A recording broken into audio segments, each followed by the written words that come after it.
Fluminense poderá fazer investimento junto ao Flamengo no meio desse ano de 2025. Além disso, o Tricolor pode ter um retorno muito importante para a partida de amanhã contra o Botafogo. A gente vai falar um pouquinho também sobre o Fernando Diniz. Ele deu uma declaração falando sobre o período aqui no Fluminense que ele conciliou ser treinador do Flu e da seleção brasileira. Vamos falar também da situação do Fluminense no Brasileirão Sub-20. Tem muita coisa do Flu pra gente conversar nesse vídeo aqui, então desde já eu te convido a deixar o like, a se inscrever aqui no canal, ativar o sininho para não perder nada.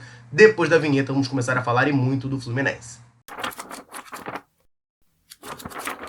Fluminense pode fazer um investimento em conjunto com o Flamengo no meio desse ano de 2025. Isso porque a dupla Fla-Flu, como a gente sabe muito bem, é sócia no consórcio do Maracanã.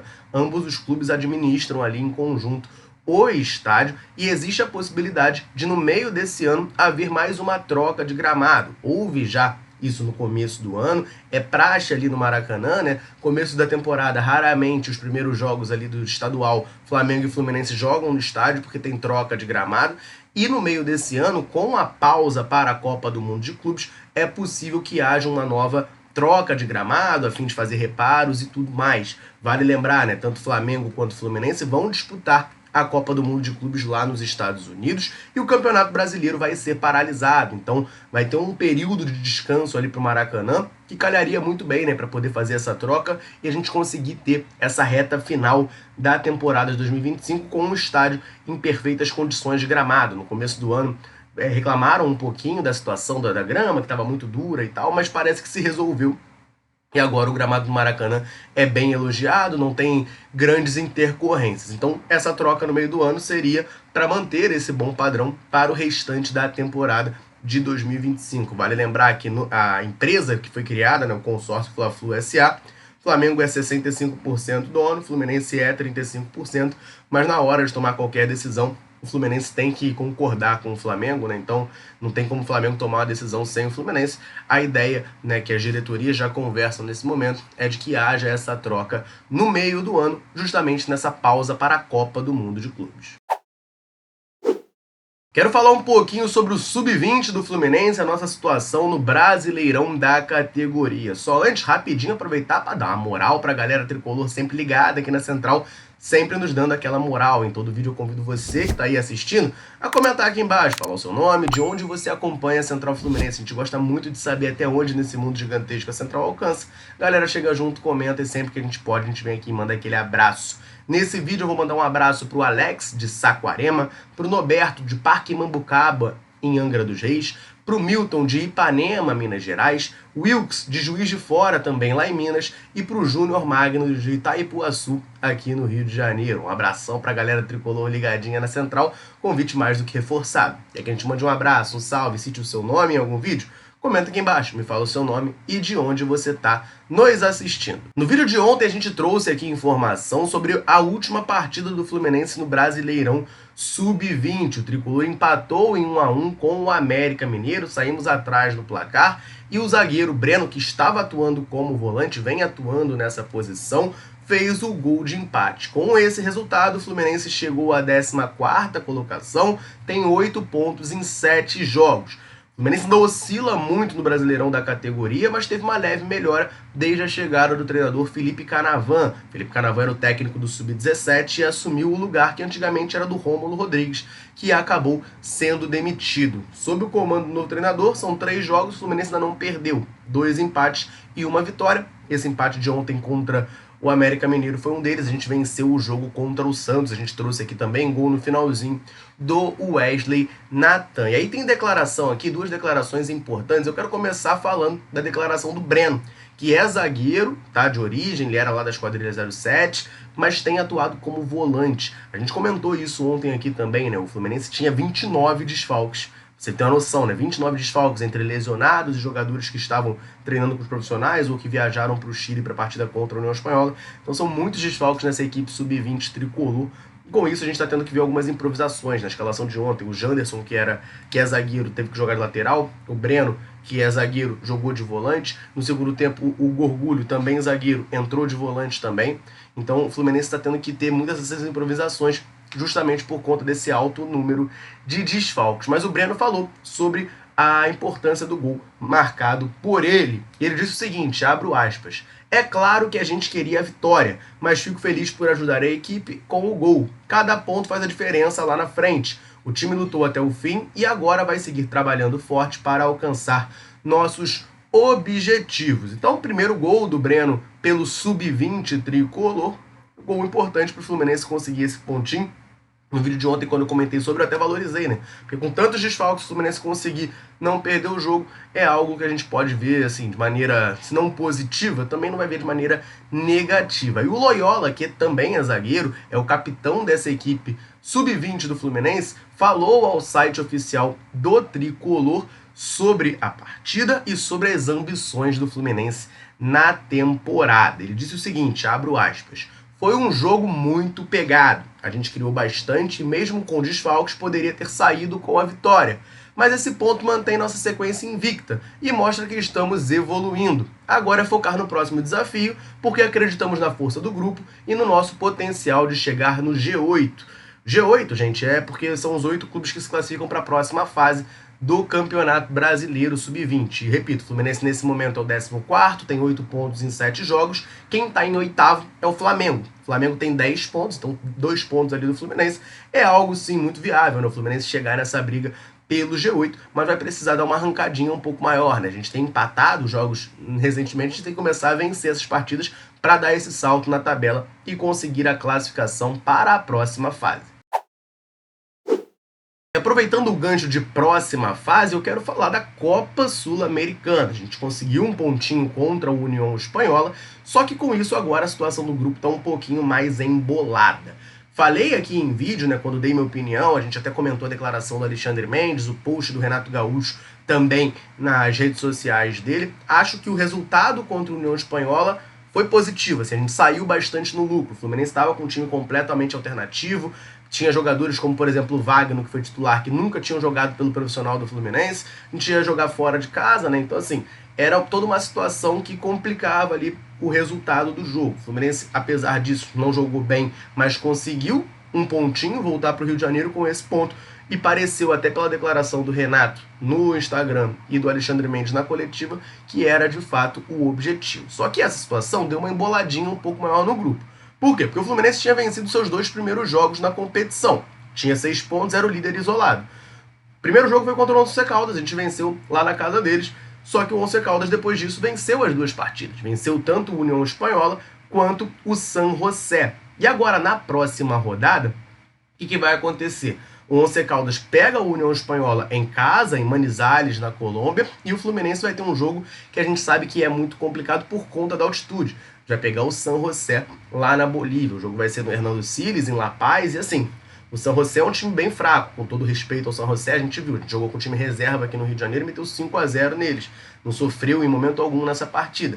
Mas a altitude de La Paz é algo preocupante. O Fluminense vai precisar ir para esse jogo para vencer. Porque se a gente não vencer essa partida, como hoje a diferença é de 1 ponto, o Fluminense tem 7 e o Once Caldas 6, o Fluminense, se ele empatar, por exemplo, com o San José, o Once Caldas ganhando em casa do União Espanhola, o Once Caldas vira líder do grupo. Então, cria-se um pouco dessa pressão ali em cima do Fluminense. Claro que depois dessa rodada ainda vão ter mais 2 jogos do Fluminense em casa, contra a União Espanhola e contra o Once Caldas também. Mas cria-se um pouco dessa pressão. E aí vale lembrar que na Copa Sul-Americana, os 2 primeiros colocados passam de fase, é verdade. Só que o primeiro colocado passa direto para as oitavas e o segundo colocado ele vai para um playoff com os terceiros colocados da Copa Libertadores. Então seria mais uma fase para o Fluminense disputar e dependendo de como for esse sorteio, pode pegar um time forte, né, que caia da Libertadores. Então pode se complicar um pouquinho.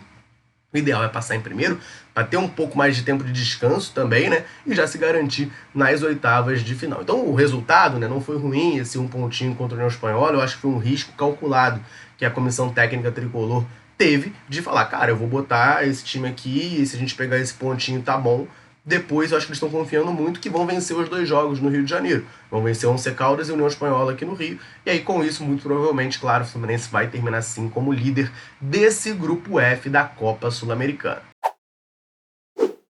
Ele divide corações. Tem quem ame, tem quem tenha muita raiva por conta da temporada de 2024. mas é claro que o Fernando Diniz é um treinador icônico na história do Fluminense. E ao longo da sua passagem por aqui, teve aquele momento em que ele dividiu as atenções entre Fluminense e seleção brasileira. Ele falou ao GE, lá no Abre Aspas, sobre diversas coisas, né? Ele deu uma entrevista falando sobre diversas coisas, mas que eu destaco aqui esse momento, em que ele comenta da divisão de atenção que ele teve. Se liga aí no que falou Fernando Diniz. Eu acho que a seleção ela foi prejudicada nisso, porque o Fluminense já estava no Fluminense e eu ficava o tempo todo no Fluminense. E enquanto eu estava no Fluminense, eu não pensava na seleção. Eu conseguia separar bem. Quando eu ia para a seleção, eu não pensava também no Fluminense, tão pouco. Mas era muito pouco para a seleção. Então eu não conseguia acompanhar os jogos, eu não conseguia falar com os jogadores, não conseguia ir lá na Europa para conversar, que é uma coisa que eu tenho muito forte no meu trabalho, de estreitar as relações. E a seleção estava num momento também de transição, é um momento de transição de geração de jogador, e era um momento de transição de gestão também na seleção. Então, no meu período, tínhamos eu e quem era a minha conexão com o presidente era a Claudinha, que está lá há muitos anos, mas não tinha assim um diretor de seleções, um coordenador, então era uma coisa, e aí tinha que reunir com o pessoal da análise. Então, dado assim as coisas que a gente tinha, a gente procura fazer o melhor. Começou muito bem e o trabalho assim de campo foi muito bom. O trabalho de campo foi de treino, não fala do resultado de campo dos jogos, né? E você acompanhou lá, a gente trabalhou muito, as ideias estavam sendo assimiladas e o futebol também você não consegue, tem coisa que foge à mão. Tá aí então, né, o que o Fernando Diniz falou, e ele diz que acha que a seleção sofreu mais até do que o Fluminense. Cara, eu concordo totalmente, tá, com essa visão dele. O pessoal, claro, na época, naturalmente, o torcedor do Fluminense reclamou um pouco, pô, dividindo as atenções, tal, o vai, o racha.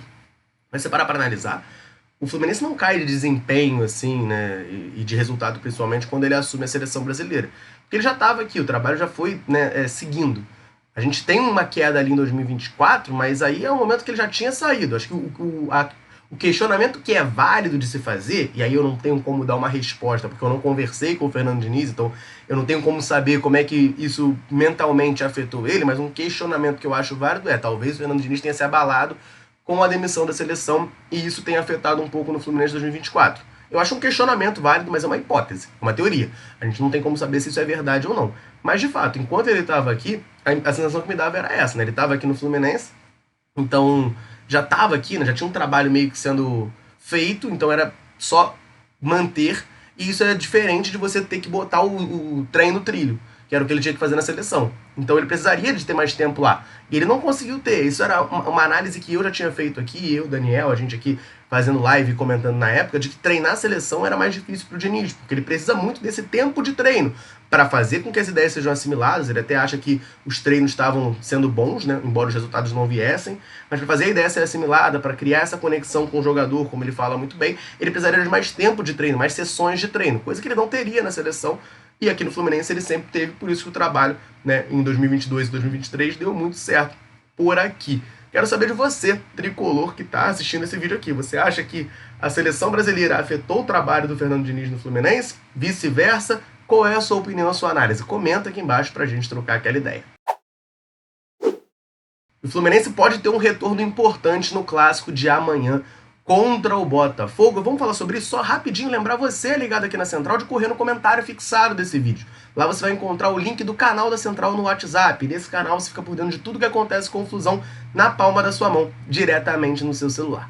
Para fazer parte é muito fácil, muito simples. Corre no comentário fixado, clica no link, automaticamente vai abrir no seu WhatsApp o canal da Central. Você vai apertar o botão seguir no canto superior direito da tela e vai começar a receber tudo que acontece com o Flusão na palma da sua mão, diretamente no seu celular. Combinado? Te aguardo por lá. Vamos falar dessa informação então, porque a gente sabe que o Fluminense está com os dois laterais titulares, pelo menos ali até a chegada do Renato Gaúcho, lesionados. O Gabriel Fuentes se lesionou no primeiro jogo da final do Campeonato Carioca e o Guga se lesionou justamente no jogo antes da partida contra o San José, foi contra o Red Bull Bragantino, se eu não me engano, pelo Brasileirão, primeiro jogo do Renato Gaúcho.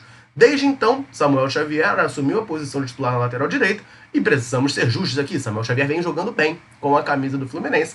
Acho até que ele assumiu a posição de titular. Mas fato é, os amigos do Jornada 1902 já tinham trazido essa informação de que o Guga está evoluindo bem ali nos treinos, na sua recuperação, e pode sim ser relacionado para a partida de amanhã contra o Botafogo. Guga treinou normalmente hoje no CT, já está treinando com bola, com o elenco tricolor, então parece já estar cada vez mais próximo de ser liberado para ser relacionado para as partidas. A situação do Gabriel Fuentes é um pouquinho mais delicada, quem também trouxe informação sobre isso foi o Gabriel Amaral, lá do Jornada 1902 também, que falou sobre ele, que já está num processo de transição também, assim como o Guga, já tem uma possibilidade dele voltar a campo, só que ainda é dúvida por quê? Porque o jogo contra o Botafogo amanhã no Engenhão a gente sabe que é gramado sintético, então o departamento médico do Fluminense pode acabar optando por preservar o Fuentes, não levá-lo para esse jogo e ele voltar somente na Copa do Brasil contra a Aparecidense. Só que aí a lateral esquerda é um problema um pouco maior para o Fluminense, uma situação um pouco mais delicada. Porque, vamos lá, a hierarquia era Fuentes titular, René reserva. Fuentes machucou, o René virou titular. E aí o Léo Jance subiu pro profissional, já está hoje, é um jogador do elenco profissional do Fluminense, e fazia a reserva do René. Léo Jance foi titular contra o GV San José, na goleada por 5-0 e tudo mais. A expectativa é que o Léo Jance fosse titular no jogo de anteontem, contra a União Espanhola. Só que ele sentiu dores no pé esquerdo, né? Ele sofreu uma pancada no treino, acabou sendo cortado da partida contra o Vitória, ele ia para o banco de reservas, não foi cortado. Naquela altura o Wallace Davi entrou no lugar dele, no banco de reservas. Contra a União Espanhola, ele viajou para o Chile, estava fazendo tratamento, mas não reuniu condições físicas de atuar.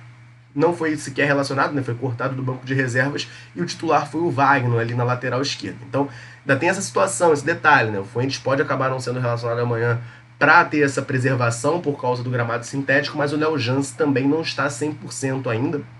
Nas imagens do treino de hoje, você não vê o Léo Jance treinando, provavelmente ele está fazendo ali um trabalho de fisioterapia e de recuperação no pé, para daí poder voltar. Mas aí tem essa dúvida na lateral esquerda do Fluminense para a partida de amanhã. René, confirmado, deve ser o titular, inclusive, do Fluminense. Resta ver quem vai como opção ali no banco de reservas. Pode ser o próprio Fuentes, pode ser o Léo Jance se recuperando, ou pode ser o Wagner, que foi quem jogou contra a União Espanhola nesse meio de semana. Torcedor tricolor, essas eram as informações que eu queria trazer para você nesse vídeo aqui. Agora eu te convido a deixar um comentário. Qual que é o time do Fluminense que tem que entrar em campo amanhã contra o Botafogo? Guga titular ou mantém o Samuel Xavier? Comenta aqui embaixo pra gente trocar aquela ideia. Combinado? Vou ficando por aqui. Um abraço, saudações tricolores. Tamo junto.